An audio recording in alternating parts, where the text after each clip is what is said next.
नमस्कार दोस्तों, निवारो अकेडमी पे आप सभी का एक बार फिर बहुत बहुत स्वागत है। बच्चों कुछ और बहुत ही इंपॉर्टेंट क्वेश्चंस पे बात करेंगे। हमारा पहला क्वेश्चन जो है आपका दो स्टेटमेंट दिए गए हैं। क्वेश्चन बेस्ड है लैंडस्लाइड पे। क्वेश्चन में स्टेटमेंट 1 कहता है most of the hazardous landslides are induced by earthquakes. ये कथन सही नहीं है, इनकरेक्ट है, फॉल्स है। ऐसा नहीं होता है कि लैंडस्लाइड जो है वो केवल और केवल अर्थक्वेक की वजह से होता है। बहुत सारी वजह हो सकती हैं, जैसे कि अगर हम देखते हैं हैवी रेनफॉल होता है कई बारी पहाड़ी इलाकों में, तो वहाँ पे लैंडस्लाइड हमें देखने को मिल जाता है। कई बार रोड कंस्ट्रक्ट करते समय पे लैंडस्लाइड हो जाता है। तो इस प्रकार से स्टेटमेंट 1 जो है ये फॉल्स है। स्टेटमेंट 2 जो है वो कहता है all landslides involve falling of earth material under shear stress. ये बिल्कुल सही स्टेटमेंट है। इस प्रकार से अगर हम देखें तो ऑप्शन नंबर डी इस क्वेश्चन का सही आंसर है।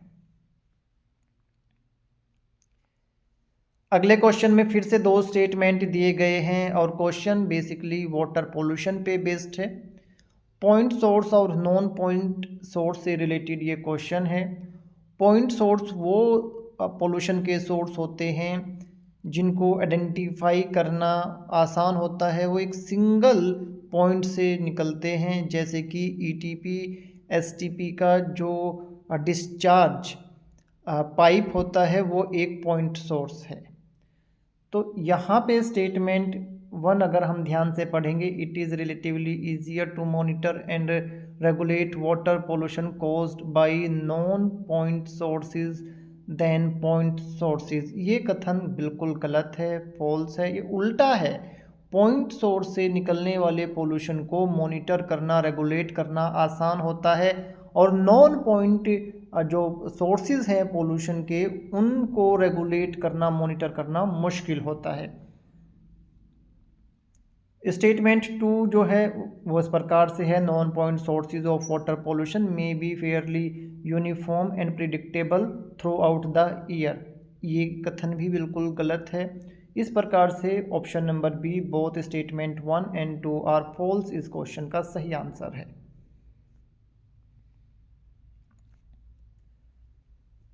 अगले क्वेश्चन में फिर से दो स्टेटमेंट दिए गए हैं और क्वेश्चन बेस्ड है बेसिकली क्लाइमेट चेंज के प्रभाव पे।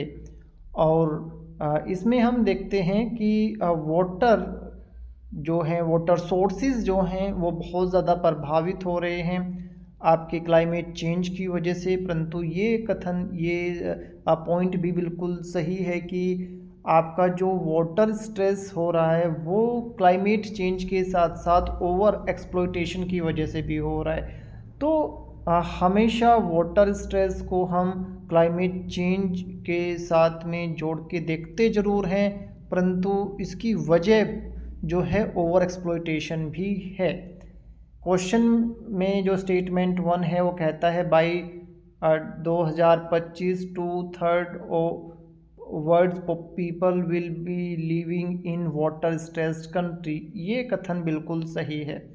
स्टेटमेंट 2 कहता है growth of water withdrawal and consumption in industrial sector is going to overtake that in agriculture sector by 2025। ये स्टेटमेंट बिल्कुल गलत है। देखिए, आपका जो वाटर इनपुट है वो मैक्सिमम एग्रीकल्चर में ही होता है।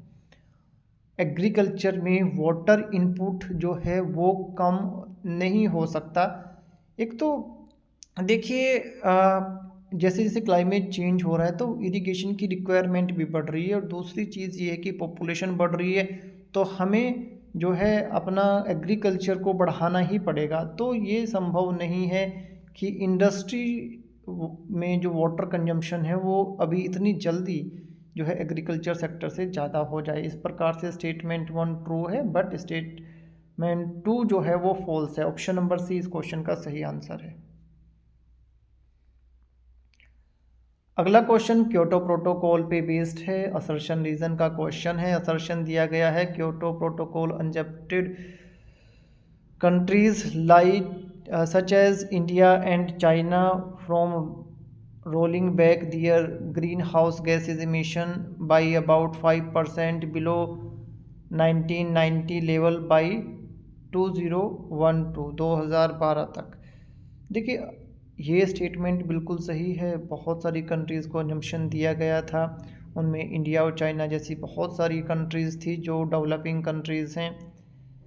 जो रीज़न दिया गया है, assumption was given to India and China as their contribution to total greenhouse gas emission of the world was insignificant in 1997। ये स्टेटमेंट गलत है, ऐसा नहीं है।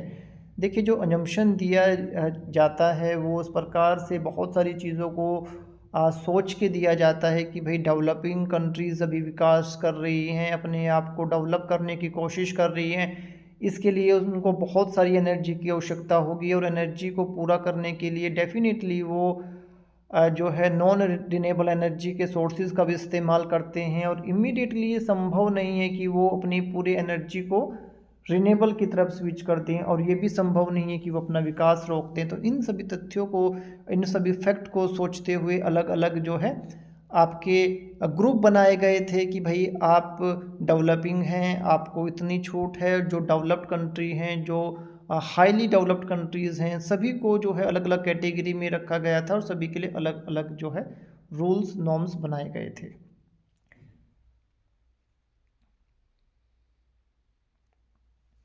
Source of heat of geothermal energy are radioactive decay of unstable element, magma, and temperature gradient inside the earth।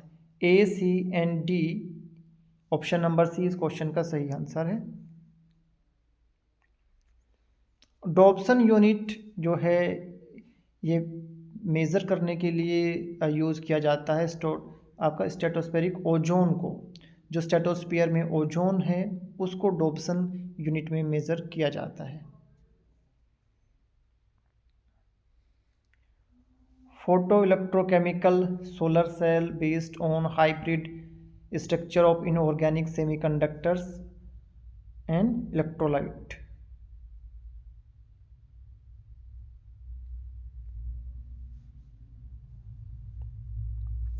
अगले question में हमें कुछ सबमिट एंड प्रोटोकॉल दिए गए हैं, उनका ईयर बताना है। तो मैं हमेशा सभी बच्चों को बोलता हूँ कि हमें सबसे पहले वो मैच करने की कोशिश करनी चाहिए जो आपको बिल्कुल सही से पता है। जैसे कि रियो समिट सभी लोग जानते हैं, हालांकि इसके तो सभी बहुत ही आसान ऑप्शन हैं। 1992, Montreal protocol 1987 and Kyoto protocol 1997 and जो है पेरिस एग्रीमेंट 2015। इस प्रकार से जो है ये आपके ईयर है। ऊपर से एक बार अगर हम देखें तो Montreal protocol 1987, Rio summit 1992, Kyoto protocol 1997, Paris agreement 2015। तो आप जो है इन सभी को याद रखेंगे, क्योंकि कई बार क्या होता है कि किसी एक के लिए क्वेश्चन आ जाता है कि मॉन्ट्रियल प्रोटोकॉल जो है कब आया था, like this. Thermal expansion of ocean में be lead to sea level rise. Thermal expansion, जैसे जैसे तापमान बढ़ रहा है, टेम्परेचर बढ़ रहा है, तो जो ओशन का वाटर जो है वो एक्सपेंड हो रहा है due to the thermal expansion. इसकी वजह से सी लेवल राइज हो रहा है। सी लेवल राइज होने में सबसे बड़ा योगदान थर्मल एक्सपेंशन का ही है। वेस्ट स्टेबलाइजेशन पॉन्ड, बेसिकली जो ये इस प्रकार के पॉन्ड होते हैं इनको पॉलिशिंग पॉन्ड भी कहते हैं, और ये आपके सीवेज या कम बीओडी वाले पानी को ट्रीट करने के लिए जो है इस्तेमाल किए जाते हैं। ये मेनली ऑक्सीडेशन पॉन्ड होते हैं और इनका जो उद्देश्य रहता है पैथोजन को रिमूव करना, ऑर्गेनिक कंटेंट को कम करना, रिमूव करना। और ये जो है नेचुरल ट्रीटमेंट सिस्टम है, इसमें कोई भी जो है आर्टिफिशियल ट्रीटमेंट, केमिकल, इस प्रकार की चीज़ें इस्तेमाल नहीं की जाती। तो option number A, B and C only इस क्वेश्चन का सही आंसर है। ऑप्शन नंबर ए में आप देख रहे हैं कि ए, बी एंड सी ओनली तीन ऑप्शन दिए गए हैं, तो ऑप्शन नंबर ए इस क्वेश्चन का सही आंसर हो जाएगा। तो बच्चों हमें पूरी पूरी उम्मीद है ये वीडियो लेक्चर सीरीज़ आप लोगों के लिए काफ़ी महत्वपूर्ण प्रूफ होगी। ये पीडीएफ हमेशा की तरह हमने आपके व्हाट्सअप ब्रॉडकास्ट लिस्ट पे फॉरवर्ड करा दिया है। आप लोगों ने देख लिया होगा, सुबह ही हमने इसको फॉरवर्ड करा दिया था। अगर आप में से कोई ऐसा बच्चा है जो अभी तक इन्वायरो अकेडमी के साथ में एसोसिएट नहीं हो पाया है, तो आप एसोसिएट हो सकते हैं। इसके लिए हमारा जो नंबर दिया हुआ है डिस्क्रिप्शन बॉक्स में, उस नंबर पे अपने नाम और ईमेल आईडी लिख के हमें व्हाट्सअप कर देना है और आप जो है इन्वायरो अकेडमी के नंबर को सेव कर लेंगे। आपको ब्रॉडकास्ट लिस्ट में ऐड कर लिया जाएगा। वहाँ से आपको जो है इस प्रकार छोटे छोटे नोट्स जो है मिलते रहते हैं, अपडेट्स मिलते रहते हैं, जॉब अपडेट्स मिलते रहते हैं और इन्वायरो अकेडमी के कोर्सेज़ के बारे में जानकारी मिलती रहती है कि इन्वायरो अकेडमी के कोर्सेज़ कब कब जो है लॉन्च होते हैं। बहुत सारे बच्चे बोलते हैं कि सर हमें पता ही नहीं चलता जब आपके कोर्सेज़ स्टार्ट होते हैं, जब हमें पता चलता है तब तक सीट पूरा हो चुका होता है।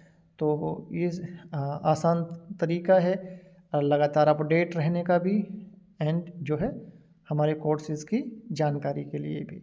लगातार सीखते रहिए, मुस्कुराते रहिए। हमारी बेस्ट विशेज़ आपके साथ में हमेशा हैं, हमेशा रहेंगी। God bless you. Take care बच्चों।